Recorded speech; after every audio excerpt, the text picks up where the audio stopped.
ئەلۆ باشە یوسف گیان سپاس بە قوربان شتێکی خۆشت پێڵە باوکم ڕازی بوو هیچ نییە تۆزە بێتاقەتم بەبیانی بۆ بینم قساکەین باشە دەی خواو لەگەڵ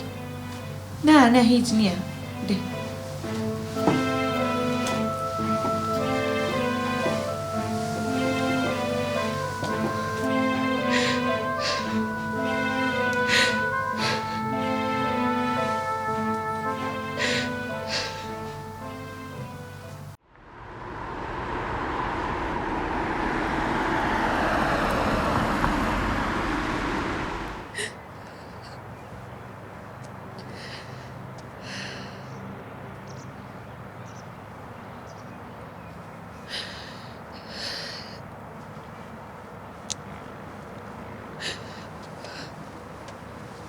ژیانەکەی من چۆنی؟ چی ئافرست؟ ئەو گریانە چییە؟ کچێ ئەو ڕۆخۆشتنی ڕۆژمانە دە پێ بکەنە دەدڵت خۆش بی ئەدینەت گۆ بابم ڕازی بوو؟ با ڕازی بوو ئەدی ئەو گریانە چییە؟ دە بڵێ باوکم حاشای لە من کرد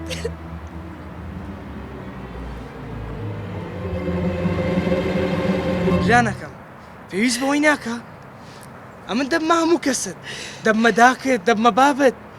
هەموو ژیانت پڕ دەکەم لە خۆشەویستی پێویست بەو گریانەی ناکە تەماشا لە سبەینێ زووتر نییە دەچینە دادگا و مارەت دەبڕم باشە دەوەرە با بچێن قاوەت خۆینەوەرە دەی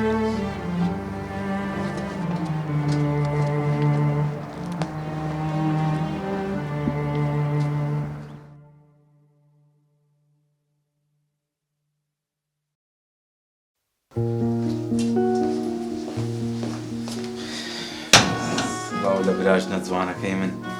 گیانزانەگیان بڵێ وڵاهی داواکاریەکم هەیە ئەگەر لە بۆم بکەیت لە خزمەتان بەسەر ئەو قەمیسانە لە بۆ شوێ داوای لێبوردنیش دەکەم بۆ نا بێنە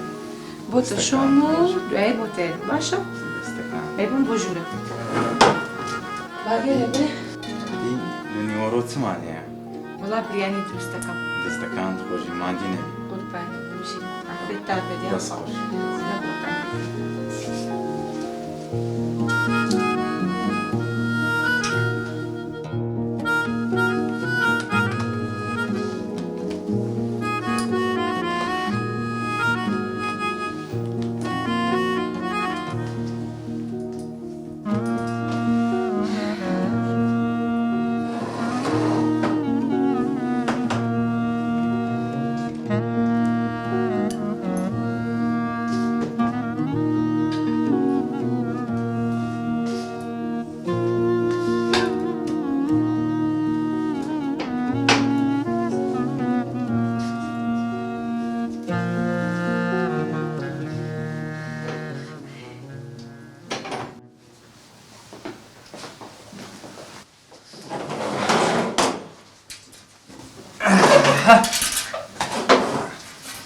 ئەمجە دەبینە ئەڤرست